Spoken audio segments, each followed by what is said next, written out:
الحمد لله رب العالمين والعاقبة للمتقين والصلاة والسلام على رسوله الأمين وعلى آله وصحبه أجمعين ومن تبعهم بإحسان إلى يوم الدين أما بعد. پچھلے درس میں فرشتوں پر ایمان کے متعلق ہماری گفتگو ہوئی تھی. انشاءاللہ آج کے درس میں ہماری یہ کوشش ہوگی کہ کتابوں، رسولوں اور آخرت کے دن پر ایمان کے متعلق ہم مختصر لیکن جامع انداز میں گفتگو کریں. آپ کو معلوم ہے کہ نبی اکرم صلی اللہ علیہ وسلم نے ایمان کے ارکان کو خود بیان فرمایا ہے. جیسا کہ گزشتہ درس میں بات آئی صحیح مسلم کی حدیث کے اندر، جبریل علیہ السلام نے جب اللہ کے نبی سے پوچھا اخبرنی عن الایمان، کہ ایمان کے بارے میں بتائیے، تو اللہ کے نبی صلی اللہ علیہ وسلم نے ایمان کے 6 ارکان کا تذکرہ فرمایا. سب سے پہلا بنیادی اور اصلی رکن اللہ تعالیٰ پر ایمان ہے.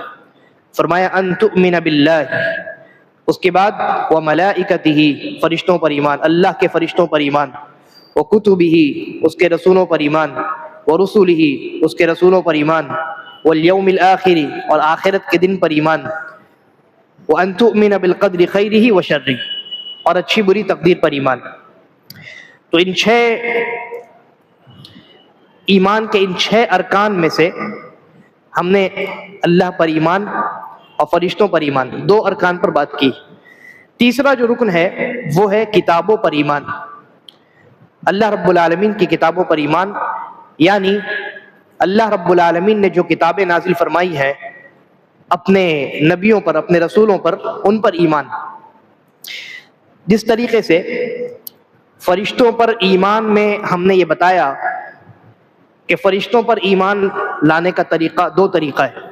ایک تو ہے اجمالی طور پہ ان جنرل، اور ایک ہے تفصیلی طور پہ. تو ویسے ہی کتابوں اور رسولوں کا معاملہ بھی، بلکہ آخرت کے دن پر ایمان لانے پر جو ہماری گفتگو ہوگی وہ ان دونوں حصوں پر ہوگی. لہذا کتابوں پر ایمان میں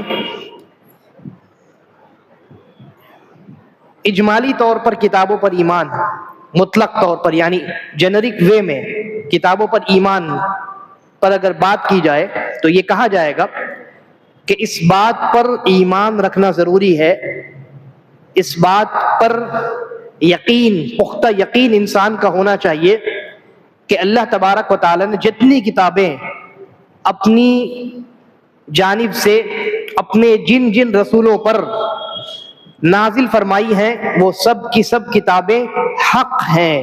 ان کتابوں میں حق ہے، اور وہ کتابیں حق کے ساتھ، انتہائی حفاظت کے ساتھ اللہ تبارک و تعالی نے نازل فرمائی. اور وہ تمام کتابیں ان قوموں کی طرف بھیجی جاتی تھی جن قوموں کی طرف نبی اور رسول بھیجے جاتے تھے. یعنی جتنی کتابیں آئی قرآن مجید کو چھوڑ کر کے وہ خاص کسی خطے کے لیے، خاص کسی قوم کے لیے، کسی جماعت کے لیے ہوا کرتی تھی، سوائے قرآن کریم کے. کیونکہ قرآن کریم یہ وہ واحد کتاب ہے جو تمام انسانیت کے لیے اور قیامت تک کے لیے اللہ تبارک و تعالی نے نازل فرمائی. ورنہ دیگر کتابیں، ایک تو یہ کہ ایک مخصوص خطے یا ایک مخصوص جماعت کے لیے نازل کی گئی، اور دوسرا یہ کہ ان کتابوں پر عمل تب تک کیا جائے گا جب تک اس کتاب کو منسوخ کرنے والی کوئی دوسری کتاب یا کوئی دوسرے رسول ایک نئی شریعت لے کر کے نازل نہیں ہو جاتے. اور تمام کی تمام کتابیں، جتنی کتابیں اور صحیفے، چھوٹی کتابیں چاہے بڑی کتابیں نازل ہوئی ہیں، وہ تمام کتابیں قرآن مجید کے نزول کے ساتھ منسوخ ہو گئی. ان تمام کتابوں پر ایمان تو رکھا جائے گا لیکن عمل نہیں کیا جائے گا. ایمان تمام کتابوں پر رکھا جائے گا لیکن عمل قرآن مجید پر کیا جائے گا. اب تفصیلی بات اگر کی جائے تو ہم یہ کہیں گے کہ اللہ تبارک و تعالی نے کتنی کتابیں اور کن کن نبیوں پر رسولوں پر اللہ نے کون کون سی کتابیں نازل فرمائی، اس کی بہت زیادہ تفصیل کا علم ہمیں نہیں ہے، لیکن اس کا یہ مطلب نہیں ہے کہ جن کتابوں کے بارے میں ہم جانتے نہیں ہیں ان پر ہمارا ایمان نہیں ہوگا، بلکہ یہ کہا جائے گا کہ اللہ تبارک و تعالیٰ نے کتنی کتابیں نازل فرمائی یہ اللہ بہتر جانتا ہے، لیکن جتنی بھی نازل ہوئی ہیں ان تمام کتابوں پر، چاہے وہ کتابیں بڑی ہوں یا کتابیں چھوٹی ہوں، چھوٹی کتابوں کو صحیفہ کہا جاتا ہے، ان تمام پر ہمارا ایمان ہے کہ وہ تمام کتابیں اللہ کی طرف سے نازل ہوئی اور ان تمام کتابوں میں اللہ تعالیٰ نے ہدایت اور حق کو واضح کیا۔ اسی طرح ان کتابوں میں سے جیسا کہ ہم جانتے ہیں 4 کتابوں کا نام ہمیں پتہ ہے اور 2 صحیفوں کے بارے میں ہمیں علم ہے۔ ان میں سب سے پہلے تورات ہے جس کو اللہ تعالیٰ نے حضرت موسیٰ علیہ السلام پر نازل فرمایا، اور تورات کی خصوصیت یہ ہے کہ اللہ تبارک و تعالیٰ نے تورات اپنے ہاتھ سے لکھ کر کے موسیٰ علیہ السلام کو عطا کیا تھا، یہ خصوصیت ہے تورات کی۔ دیکھیے صحیح روایت ہے، صحیح بخاری کی روایت ہے، حضرت ابو ہریرہ رضی اللہ عنہ روایت کرتے ہیں کہ ایک مرتبہ یہ ہوا کہ حضرت آدم اور حضرت موسیٰ ان دونوں کے درمیان ایک بحث چھڑی، دنیا میں نہیں، ممکن ہے کہ عالم ارواح میں، یہ بھی ممکن ہے کہ یہ عالم برزخ کی بات ہو رہی، اور زیادہ امکان اسی بات کا ہے، موت کے بعد کی زندگی کے بارے میں۔ تو حضرت موسیٰ اور حضرت آدم علیہ السلام کے درمیان ایک بحث ہو گئی چھوٹی سی۔ حضرت موسیٰ علیہ السلام نے کہا کہ آپ ہمارے والد ہیں، آدم علیہ السلام کو کہا کہ آپ ہمارے والد ہیں اور آپ نے ہمیں جنت سے نکلوا کر ہمیں نقصان پہنچایا، آپ اگر غلطی نہیں کرتے تو ہم جنت سے نہیں نکلتے، یہ تکلیف اور یہ مشقتیں ہمیں برداشت نہیں کرنی پڑتی ہے نا۔ تو کہا کہ آپ کی وجہ سے ہم لوگ نقصان میں پڑ گئے، ہمارا خسارہ ہو گیا، آپ مجرم ہیں۔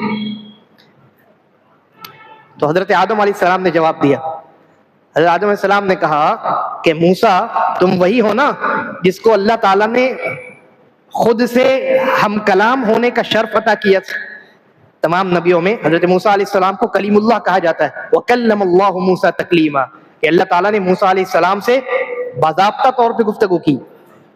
تو حضرت آدم نے کہا کہ موسیٰ تم وہی موسیٰ ہو نا جس کو اللہ تعالیٰ نے خود سے ہم کلام ہونے کا، گفتگو کرنے کا شرف عطا کیا ہے، اور اس عظیم مقام پر فائز ہونے کے بعد پھر اللہ تبارک و تعالیٰ نے تمہیں، یہ حدیث کے الفاظ ہیں، تمہیں تورات اپنے ہاتھ سے لکھ کر کے عطا کی تھی، تم وہی موسیٰ ہو۔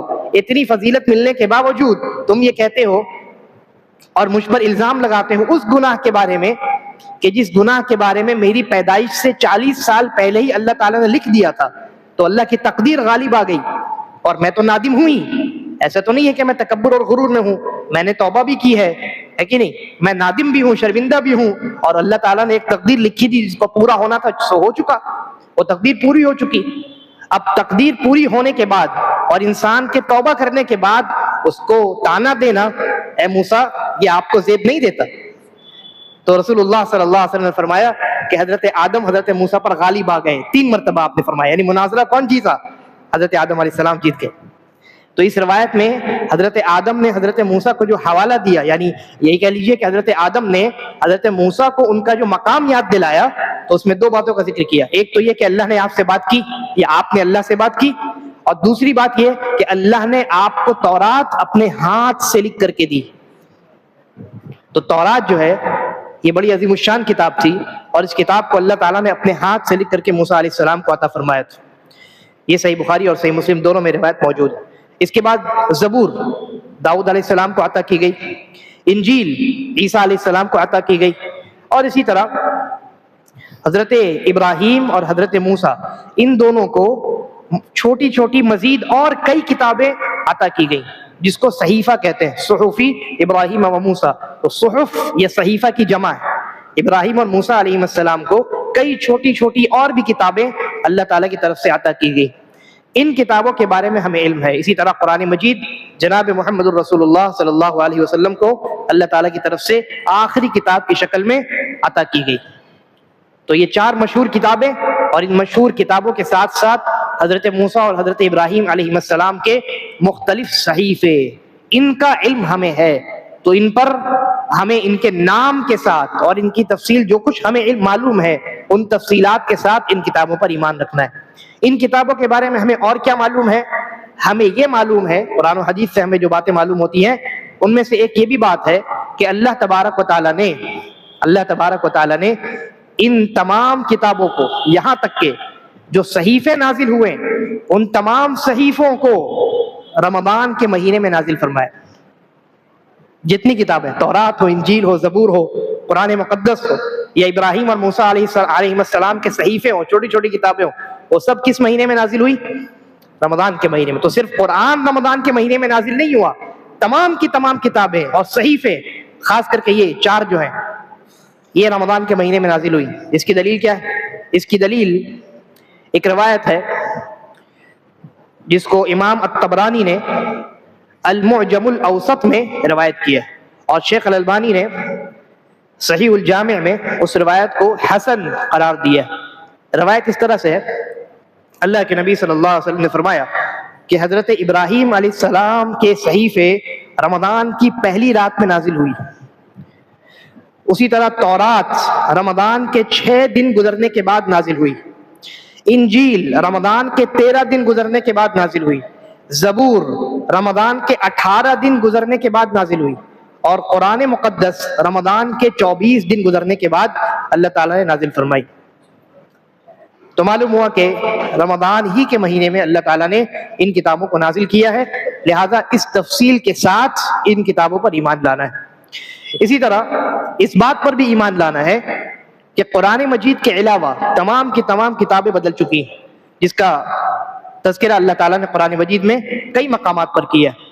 ان کی قوموں نے جن قوموں کی طرف ان کتابوں کو نازل کیا گیا تھا، انہوں نے اپنی ان کتابوں میں تحریف کر ڈالی اور اس میں آیتوں کو تبدیل کر دیا، بہت ساری چیزوں کو حذف کر دیا، کئی چیزوں کو اپنی طرف سے ایڈ کر دیا۔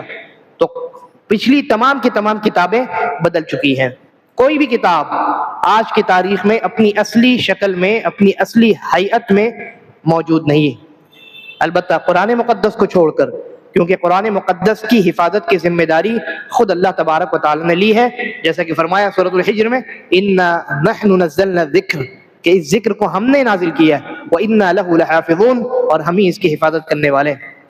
اسی طرح قرآن مجید، جیسا کہ میں نے عرض کیا کہ پوری دنیا کے لیے اور قیامت تک کے لیے نازل کی گئی ہے، اور قرآن مجید ایک معجزہ بھی ہے، قرآن مجید ایک معجزہ بھی ہے۔ قرآن نے خود کئی مقامات پر عربی زبان کے ماہرین کو چیلنج کیا ہے کہ اگر تم یہ کہتے ہو کہ قرآن کسی انسان کا کلام ہے تو تم بھی اسی کی طرح ایک کلام بنا کر کے دکھاؤ، ایک سورہ لے کر کے آؤ، ایک آیت لے کر کے آؤ۔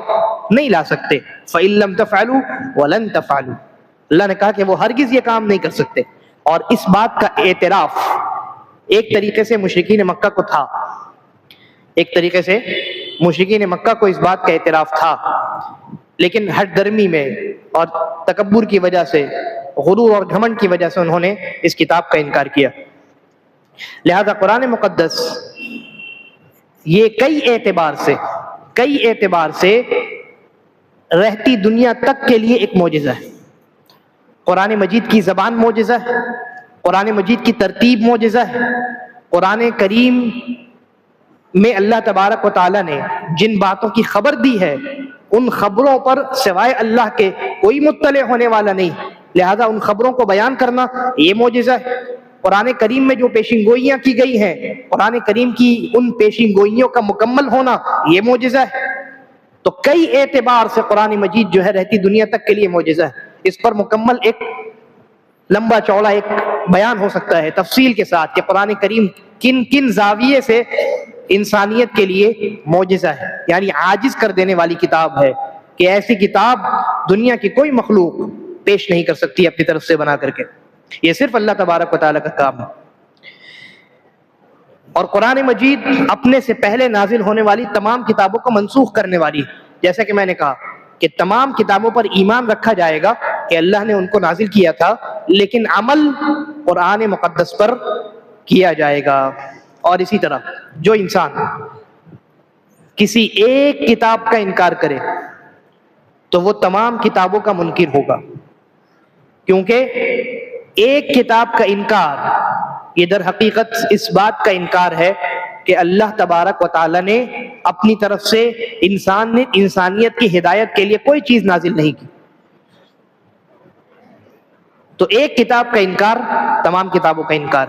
کوئی انسان کہے میں قرآن کو مانتا ہوں، تورات کو نہیں مانتا، کوئی کہے کہ میں تورات کو مانتا ہوں، قرآن کو نہیں مانتا، آپ کا ایمان مکمل نہیں، ایمان باطل، بیکار۔ ایک کتاب کا بھی انکار تمام کتابوں کا انکار ہے۔ چلیے اس کے بعد یہ کتابوں پر ایمان کے تعلق سے مختصر انداز میں چند پوائنٹس کی شکل میں میں نے بات رکھی۔ اس کے بعد آئیے رسولوں پر ایمان، ان تؤمن باللہ وملائکتہ وکتبہ ورسلہ، رسولوں پر ایمان۔ یہاں بھی ہم پہلے اجمالی طور پر یہ کہیں گے کہ جتنے نبیوں اور رسولوں کو اللہ تبارک و تعالی نے اپنے پیغامات کے ساتھ، اپنے میسیجز کے ساتھ جن قوموں کی طرف بھیجا تھا، اس بات پر ایمان رکھنا ضروری ہے، واجب ہے کہ ان تمام نبیوں اور رسولوں نے اپنی ذمہ داری کو امانت داری کے ساتھ اور دیانت داری کے ساتھ ادا کر دیا۔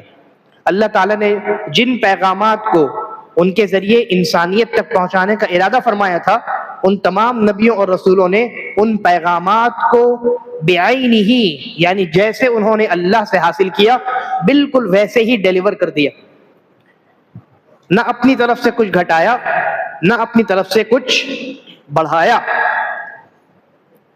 اور اسی لیے قرآن مجید میں ایک سورہ ہے عبس وتولی ان جاءہ الاعمی، یہ جو سورہ ہے سورہ عبسہ، تو علماء کہتے ہیں کہ اگر نبی اکرم صلی اللہ علیہ وسلم کچھ چھپاتے تو یہ سورہ چھپا لیتے۔ کیوں؟ کیونکہ اس سورہ میں اللہ تعالیٰ نے خود نبی اکرم صلی اللہ علیہ وسلم کو تنبیہ فرمائی۔ ہوا یہ کہ ایک صحابی ہیں عبداللہ ابن ام مکتوم، نابینا صحابی، غریب صحابی، تو اللہ کے نبی صلی اللہ علیہ وسلم ایک مرتبہ قریش کے بڑے بڑے سرداروں کو نصیحت کر رہے تھے، ان کو سمجھا بجھا رہے تھے، تو یہ صحابی آئے اور دور دراز سے ان کے پاس پہنچے، اللہ کے نبی صلی اللہ علیہ وسلم کے پاس، بڑے نابینا تھے نا، بڑی مشقت سے اللہ کے نبی صلی اللہ علیہ وسلم کے پاس پہنچے اور اللہ کے نبی سے کچھ سیکھنا چاہتے تھے، آپ سے کچھ پوچھنا چاہتے تھے۔ تو جب یہ تشریف لائے تو اللہ کے نبی صلی اللہ علیہ وسلم نے دیکھا کہ یہ نابینا صحابی آئے ہیں، لیکن آپ چونکہ قریش کے بڑے بڑے سرداروں کو نصیحت کرنے میں مشغول تھے، تو آپ نے کچھ لمحہ کے لیے ان کو اگنور کر دیا، کہا کہ ٹھیک ہے یہ تو سمجھا لیں گے ان کو، ان سے زیادہ اہم ان سرداران قریش کو نصیحت کرنا ہے۔ تو کچھ دیر کے لیے اللہ کے نبی صلی اللہ علیہ وسلم نے تھوڑا سا ان کو نظر انداز کیا، اللہ تعالیٰ نے آیت نازل فرما دی عبس وتولی، منہ پھیر لیا اس نے، ان جاءہ الاعمی، کہ اس کے پاس ایک اندھا صحابی آیا، ایک اندھا آج انسان آیا، وما یدریک لعلہ یزکی، اور کیا معلوم تم کو کہ ہو سکتا ہے وہی نصیحت حاصل کر لیتا، اور قریش کے یہ بڑے بڑے سردار انکار اور کفر ہی میں پڑے رہتے۔ تو پوری سورہ آپ پڑھیے، آگے دو چند آیتیں اور ہیں۔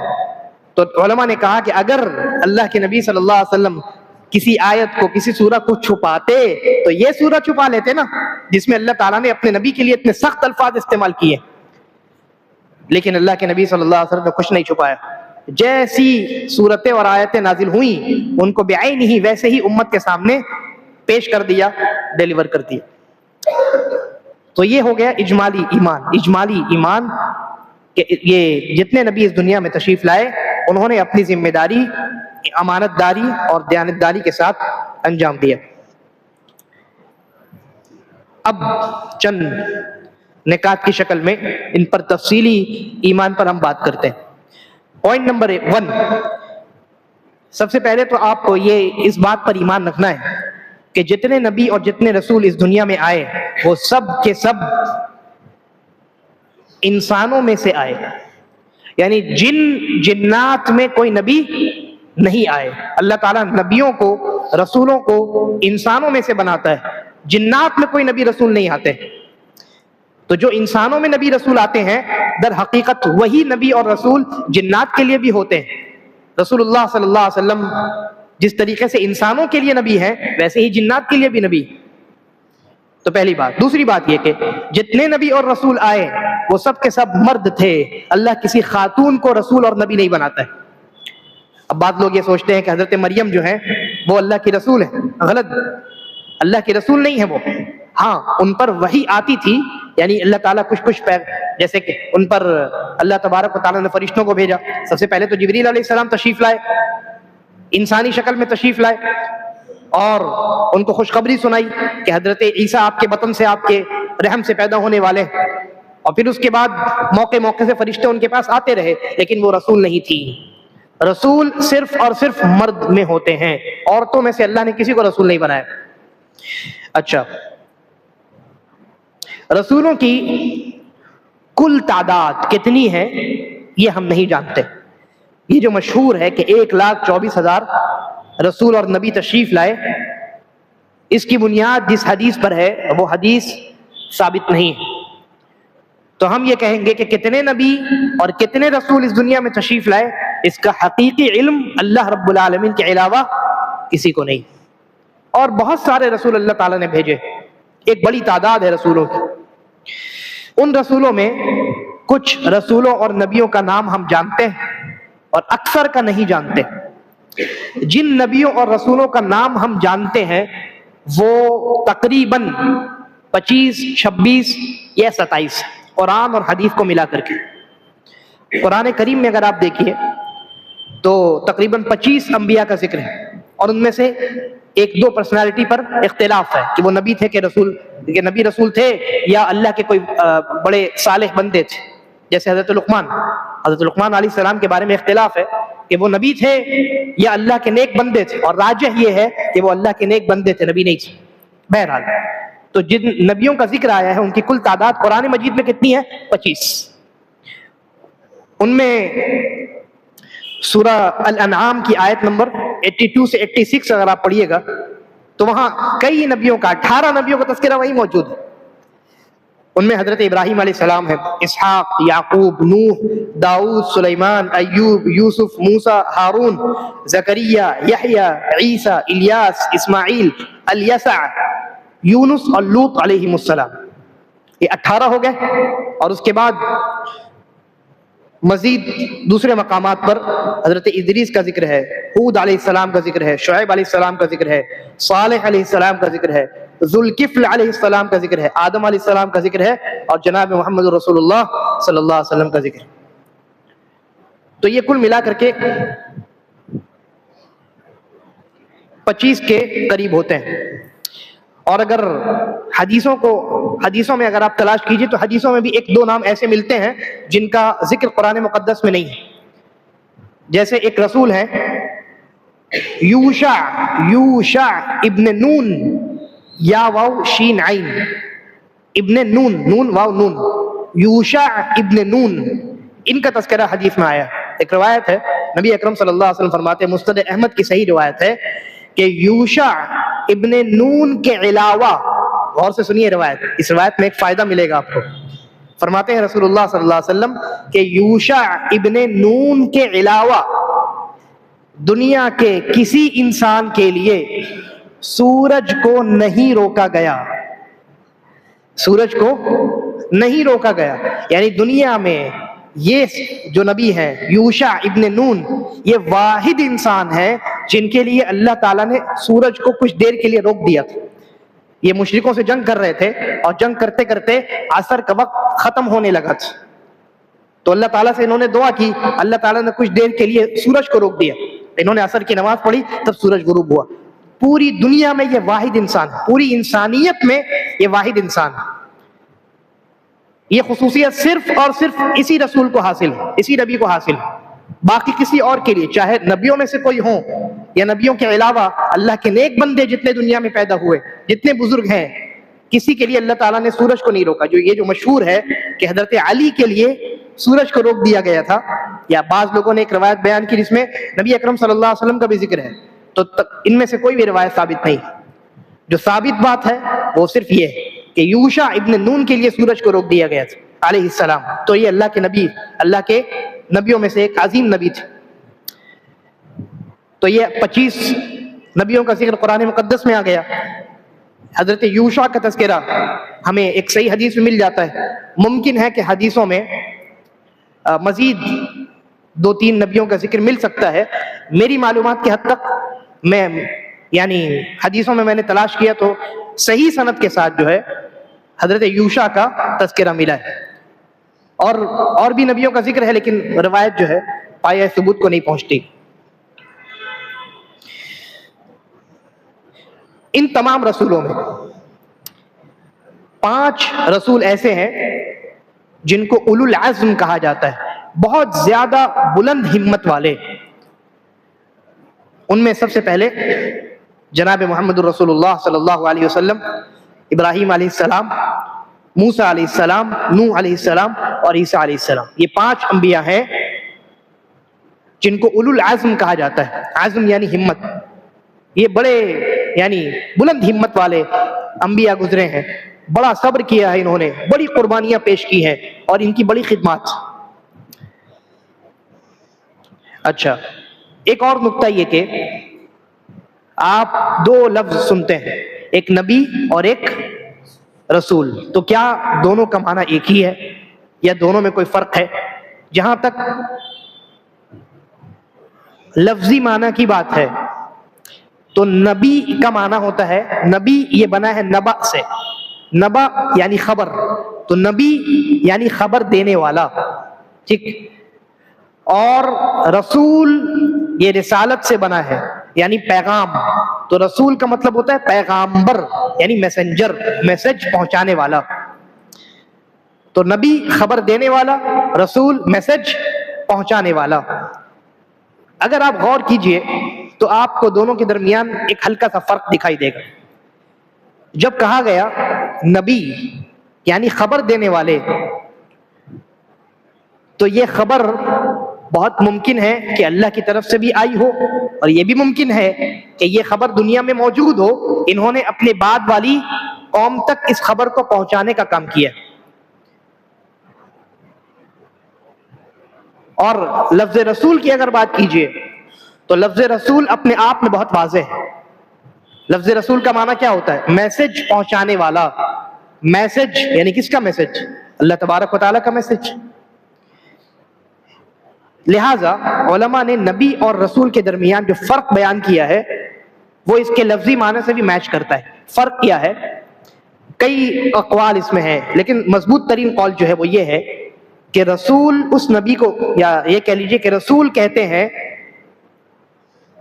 اس شخص کو جس کو اللہ تبارک و تعالیٰ نے ایک نئی شریعت دے کر کے دنیا والوں کے درمیان بھیجا.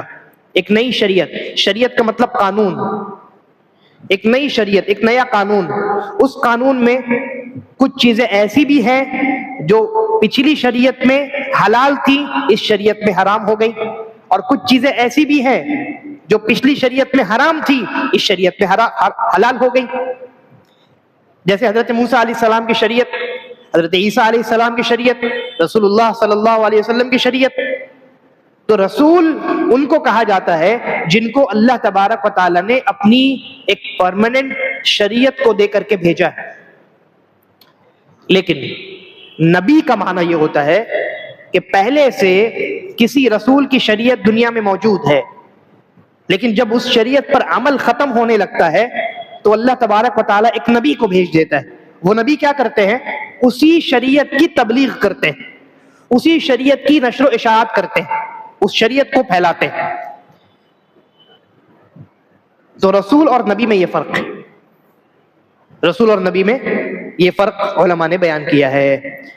اسی طرح آخری بات یہ کہ جس طریقے سے کتابوں کے بارے میں یہ کہا گیا کہ ایک کتاب کا ہی منکر تمام کتابوں کا منکر، اسی طرح اگر کوئی انسان کسی ایک رسول پر ایمان نہ لائے تو اس کا پورا ایمان برباد ہے.